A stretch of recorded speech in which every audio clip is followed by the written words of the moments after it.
가축 사육자인 카얼 덩컨은 자신의 농장에 차를 세우자마자 일꾼들이 비명을 지르는 것을 들었습니다. 벤이 손에 갈퀴를 들고 그에게 달려가서 그것을 어디에서 얻었습니까? 그 짐승은 그에게 전혀 가까이 갈 수 없습니다. 벤은 처음으로 번식용 황소가 미소를 지은 걸 봤어요. 던컨 씨, 저건 황소가 아니에요. 일종의 괴물이에요. 아니요. 저는 그 사람을 돌보지 않을 거예요. 저는 살고 싶어요. 그 사람은 이미 두 번째 칸을 깨고 있어요. 톰이 그에게 건초를 좀 주고 싶어 했어요. 그러나 그는 뿔을 너무 세게 흔들어 옆으로 날아갔습니다. 던컨 씨는 눈살을 찌푸리고 얼마 전 어린 번식용 황소를 데려온 마구간으로 들어갔습니다. 그 남자는 정상적인 황소가 없었기 때문에 값비싼 구매에 동의했습니다. 그러나 만약 벤이 말한 대로 황소를 치워야 한다고 한다면 던컨 씨는 헛간으로 들어가 겁에 질려 얼어붙었고 거대한 짐승이 큰 콧구멍을 불고 있는 것을 보고 기뻐서 병은 충혈된 눈으로 그를 바라보며 으르렁거렸습니다. 귀가 먹먹할 정도로 큰 소리로 머리를 잡아당겨 묶인 사슬이 거의 찢어질 뻔했습니다. 던컨 씨는 무의식적으로 옆으로 몸을 움츠리더니 마구간에서 서둘러 나갔습니다. 이에 겁이 나서 벤에게 가까이 다가가면서 손을 내밀었습니다. 그 사람에게 돈이 너무 많아서 어떻게 그를 무리에 내보낼 수 있습니까? 그는 많은 어려움을 겪을 것입니다. 며칠 더 두고 보자.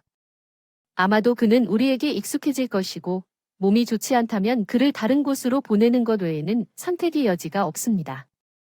정육점 던컨 씨는 일어난 일에 화가 나서 차로 갔고 잠시 후 굉음과 함께 엔진을 마을 쪽으로 돌렸습니다. 불과 7년 전 어느 날 그는 붐비고 분주한 동네를 떠나기로 결심했습니다. 아내 사라의 부모님이 살던 집의 마을에 도시를 건설하고 정착했습니다. 그들은 한때 농부였지만 늙어가자 더 이상 에너지가 남지 않았고 큰 농장이 쇠퇴해버렸기 때문에 사라는 갈 생각조차 하지 않았습니다. 그녀가 자란 마을로 돌아가서 그녀는 편안한 도시 생활을 좋아했지만 결국 거의 6개월이 걸렸음에도 불구하고 카얼은 마음을 바꾸었습니다.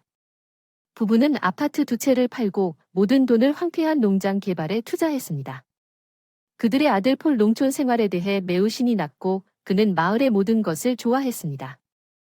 공기, 열린 공간, 강사람들 그리고 그의 아버지가 폴에게 양치기 개를 주었을 때 소녀는 엘프가 그의 충실한 친구였고 결코 그의 주인과 헤어지지 않은 첫날부터 기뻐서 미쳐버렸습니다. 폴은 자라서 모든 일에서 아버지의 조력자가 되었습니다. 다른 운명은 꿈도 꾸지 않았습니다. 가난한 사람이 바랐던 유일한 것은 일의 평화와 단순한 가족의 행복으로 가득 찬 단순하고 복잡하지 않은 삶에 대한 사랑을 나눌 수 있는 소녀를 만나는 것이었습니다. 그런 것을 어디서 찾을 수 있을까요? 덩컨 씨는 아들의 추론을 듣고 고개를 저었습니다. 이제 모든 소녀들은 다른 삶을 꿈꿉니다. 그들은 스파에서 시간을 보내고 싶어 합니다. 휴가는 리조트에서 여행합니다. 내 꿈은 우리 어머니처럼 아름답고 착하고 충실한 소녀를 만나는 것입니다. 난 어디든지 그게 엄마가 너를 따라 여기 시골까지 온 방법이야. 아들은 미소를 지었다. 던컨 씨, 아마도 좋은 직업을 얻으면 결국 도시에 대해 생각해야 할 것 같은데 그런데 군대에 입대하는 것에 대한 마음을 바꾸셨나요? 우리는 여전히 우리 인맥을 가지고 있습니다.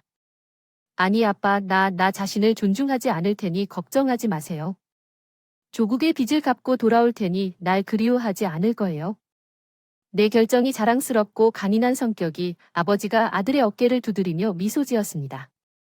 당신은 데이트하는 사람이 아닌 것으로 기억해요. 당신은 집에서 저녁 내내 시간을 보내나요? 인터넷에서 사랑을 찾았나요? 농담이 아니에요. 아빠가 폴에게 대답했어요. 진지하게 욕하지 마세요. 인터넷에서 그 사람을 찾지 않았어요. 폐차장에서 그 사람을 찾았어요. 그렇죠? 3일 전에 당신이 나에게 쓰레기를 버리라고 했고 당신이 말했던 대로 그곳에서 그녀의 이름이 메건이라는 것을 알게 되었어요. 자기야, 세러의 손이 떨리는 걸 이해가 안 돼요. 정말. 노숙자 여자와 결혼하고 싶나요? 저 메건이 집에서 뭘 하고 있었나요? 쓰레기장 그 사람은 몇 살이에요? 엄마 믿을 수 없을 거예요. 그 사람은 누군가 지은 낡은 나무 헛간에서 2주 동안 살고 있어요. 그 사람은 나와 같은 또래예요. 제가 그 사람보다 고작 몇 시간 더 많았어요. 놀랍지 않나요? 놀라운 건 아니고 세러가 외쳤습니다. 나를 놀라게 한 것은 당신이 모험한 무모함입니다. 정말로 그 불황자를 여기로 데려오고 싶습니까? 폴 정신을 차리면 그녀는 아마도 어딘가에 가족이 있을 것이고 그녀가 그들과 함께 살고 싶지 않다면 그들은 그렇지 않을 것입니다. 그녀와 함께 살고 싶지 않다면 그럴 만한 이유가 있을 것 같습니다. 그녀가 노숙자인 이유를 아셨나요? 메건은 그녀의 아버지가 죽었을 때 아주 어렸을 때 그녀의 어머니는 재혼하여 거의 7년 동안 새 남편과 함께 살았습니다. 그는 나쁜 남자였고 대접받았습니다. 메건과 그녀의 어머니는 역겹게도 그들은 그를 위한 자유하인이었습니다. 메건은 어머니가 세상을 떠났을 때 겨우 14살이었습니다. 메건은 즉시 집으로 데려온 계부와 계모와 함께 자랐습니다. 그들은 메건을 집에서 쫓아내 헛간으로 보냈습니다. 할아버지는 그녀를 위해 작은 방을 마련해 주셨습니다. 메건은 농장의 소들을 돌보았습니다. 농장의 소들은 그녀에게 먹이를 주기 위해 모든 집안일을 했습니다. 때때로 그녀에게 옷을 가져왔습니다. 이 모든 것은 사실이 아닙니다. 덩컨 씨가 그를 무시했습니다. 21세기의 노예제도는 오래전에 폐지됐어요. 메건이 이런 처우를 용인하고 아무데도 불평하지 않았다면 그녀는 멍청하고 더 이상 얘기할 가치가 없으니까 언제든지 군대에 갈 수 있으니까 결혼식은 끝났어요. 질문 중 아빠, 메건과 저는 단순히 결혼을 등록할 예정이고 그녀는 여기에서 살 것입니다. 아니 그녀는 적어도 당신의 아내로 살지는 않을 것입니다. 당신이 그녀를 좋아한다면 우리는 그녀가 여기서 우리와 함께 살도록 할 것입니다. 그러나 당신은 세입자로서 시간 좀 내줄게 집에 돌아와서 내 의견이 바뀌지 않으면 우리는 결혼 아버지의 뜻에 동의할 거야. 내 동의는 필요 없어. 이미 결정했으니 내 방식대로 할 테니까 메건이 들어올 거야. 내 아내로서 아니 그녀는 그렇게 하지 않을 것이다. 내가 여기 주인인 한던컨 씨는 포스로 테이블을 주먹으로 내리쳤고 모든 것은 내가 말한 대로 될 것이다. 폴은 조용히 일어섰다. 그의 아버지에게 걸어가서 그의 눈을 똑바로 바라보았다. 사라 그녀는 남편과 아들이 아닌 두 성인이 서로 대결할 준비가 되어 있는 것을 보고 숨이 막혔습니다. 이제 그녀는 그들 사이로 오라고 요구했습니다. 폴 칼 침착하게 이야기하자 던컨 씨가 이를 악물고 말한 것은 이미 다 말했으니 폴은 대답해야 합니다. 그 사람과 어조를 취하고 내 선택이 마음에 들지 않으면 참는 것이 좋을 것입니다. 그렇지 않으면 딸을 얻는 대신 아들을 잃게 될 것입니다. 방이 너무 긴장해서 세 사람 모두 마른 소녀 같은 모습이 나타나는 것을 눈치채지 못했습니다. 출입구에서 그녀가 말할 때만 모두가 그녀의 존재에 놀라서 그녀를 돌아섰습니다. 폴은 당신의 부모님에게 그런 식으로 말하지 마세요. 메건에게 물었습니다. 그들은 저를 전혀 모르며 그들의 두려움은 충분히 이해할 수 있습니다. 저에 대한 친절한 태도에 감사드립니다. 다시 만나지 않는 게 낫다. 엄마 아빠 메건을 만나보고 싶어요. 부모님이 깜짝 놀라서 그 소녀를 바라보고 아무 말도 하지 않으셨다고 말씀드렸는데 폴이 그 아이에게 다가가서 그 손을 잡았어요. 그 이후로 메건이 왔어요. 당신과 나는 여기서 환영받지 못합니다. 우리는 살 곳을 찾을 것입니다. 그는 문지방으로 향했지만 세러는 그를 향해 달려갔습니다. 아들, 당신 둘 다 절망적인 여자 모습을 떠나는 것을 원하지 않는다고 말하지 마십시오. 남편 카얼에게 무슨 말이라도 좀 해주지 않겠습니까? 그가 원하는 것을 하게 해주세요. 덩컨 씨는 결국 이제 곧 그의 삶이 될 테니 손을 흔들었습니다. 폴과 메건은 남편과 아내가 되었습니다. 결혼식은 없었습니다. 세러는 단순히 축제 테이블을 차리고 행사를 축하했습니다. 가족과 함께 며칠 후 폴은 군대에 끌려갔고 메건은 그의 귀환을 기다리기 위해 부모님 집에 머물렀습니다. 세러는 며느리의 존재를 참으려고 노력했지만 어렵지 않았습니다. 일하는 메건은 모든 일을 맡았습니다. 그녀는 자신이 요리하는 방법을 모른다고 인정했기 때문에 모든 것을 할 수 있었습니다. 그들은 나를 부엌에 절대 들여보내지 않을 것입니다. 그녀는 괜찮다고 말했습니다. 세러가 좋아한다면 가르쳐 드릴게요. 화해적으로 대답했습니다. 정말 원합니다. 세러가 남편과 단 둘이 있을 때 메건을 기뻐하기 위해 그녀는 놀라움을 숨기지 않고 그에게 말했습니다. 내가 이 여자를 좋아한다는 것을 알죠? 그녀는 매우 친절하고 배려심이 많으며 당신이 그녀에게 물어볼 필요도 없는 모든 것을 할 줄 압니다. 그녀는 내가 모르는 모든 것을 스스로 봅니다.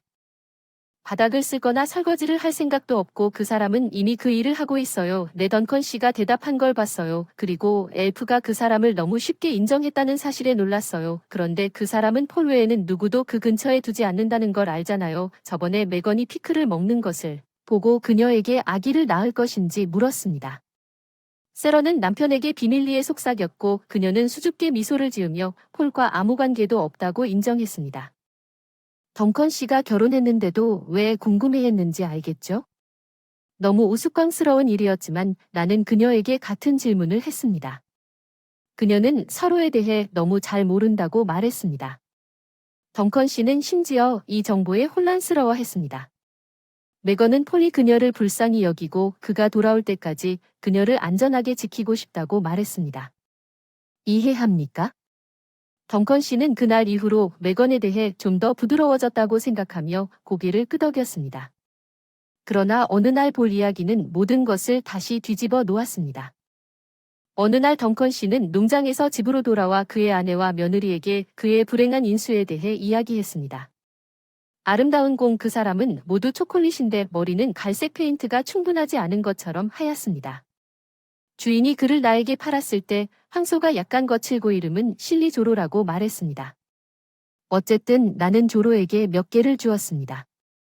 며칠 동안 정육점에 전화해야 할 것 같습니다. 메건은 시아버지의 말을 귀에 깊게 들었지만 밤에만 아무 말도 하지 않았습니다.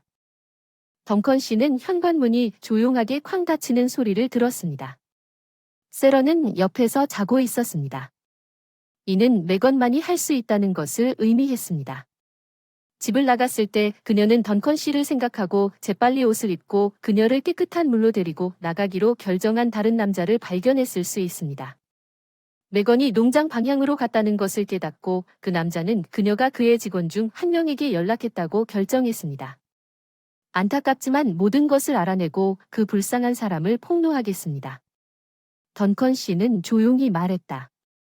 그리고 모두가 두려워했던 거대한 황소가 있던 마구간으로 메간이 이미 사라진 것을 알아차리고 속도를 늦췄습니다. 분노한 덩컨 씨가 문을 열고는 메건이 황소 머리를 껴안고 가슴에 대고 누르는 것을 보고 어이가 없었습니다.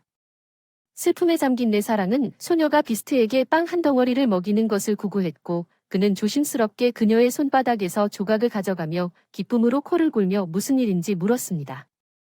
덩컨 씨를 놀라게 했습니다. 덩컨 씨는 내 조로입니다. 조로가 약하게 태어났고 의붓아버지가 그를 개들에게 먹이라고 명령했고 나는 그에게 송아지를 맡아달라고 애원했습니다. 이유는 모르겠지만 양아버지는 조로와 함께 밤낮으로 병을 먹일 수 있게 해주셨고 조로를 보살펴 주셨고 그가 얼마나 잘 자랐는지 보시고 양아버지가 저를 집에서 쫓아냈을 때 저는 조로를 떠날 수 없었습니다. 그를 데리고 가지 마세요. 조로는 누구의 말도 듣지 않을 것 같아요. 그리고 내 양아버지가 그를 팔기로 결정했습니다. 오늘 당신의 이야기를 들었고 그것이 내 황소에 관한 것이라는 것을 단번에 알았습니다. 그래서 나는 그를 보내지 않도록 하기 위해 여기에 왔습니다. 더 보철이에게 그 사람은 친절하고 내가 직접 돌봐줄 테니 걱정하지 마세요. 당신의 이상한 애완동물은 당신만 키울 거예요. 제 소들에게 그를 돌보는 방법을 가르쳐 주세요. 만족한 황소가 그의 거대한 콧구멍을 통해 시끄럽게 바람을 불고 소녀가 그를 쓰다듬었습니다. 새끼 고양이처럼 그래 메건 넌 계속 나를 놀라게 해. 덩컨 씨가 고개를 저었다. 들어봐 내가 그를 쓰다듬을 수 있을까? 불쌍한 웃음 바로 아는 소녀 그가 얼마나 다정한지. 덩컨 씨도 그렇게 미소 지었기를 바란다. 군에서의 한 해도 눈에 띄지 않게 지나갔고 회의의 첫 번째 흥분이 가라앉자 폴은 집으로 돌아왔습니다. 덩컨 씨는 아들을 따로 데려가서 대화를 나눴습니다. 아들에게 그런 며느리를 주셔서 감사합니다. 당신의 메건은 진정한 보물이고 당신도 분명 저와 마찬가지로 그녀와 함께 행복할 것입니다. 내 엄마는 내가 황소 이야기를 해준 걸 기억해. 조로가 정말 우리에게 금도금을 했다는 이상한 지참금이야. 소들이 그에게서 아주 강한 송아지를 낳고 있어. 너와 메간도 나에게 건강하고 쾌활한 손자들을 주기를 바래. 조로의 자손은 의심조차 하지 않습니다. 아빠 폴은 아버지의 어깨를 장난스럽게 두드리며 폴은 약속을 지켰고 1년 후 온 가족이 메건과 그녀가 사랑하는 두 명의 강하고 건강한 쌍둥이 아들을 데리러 산부인과 병원에 도착했습니다.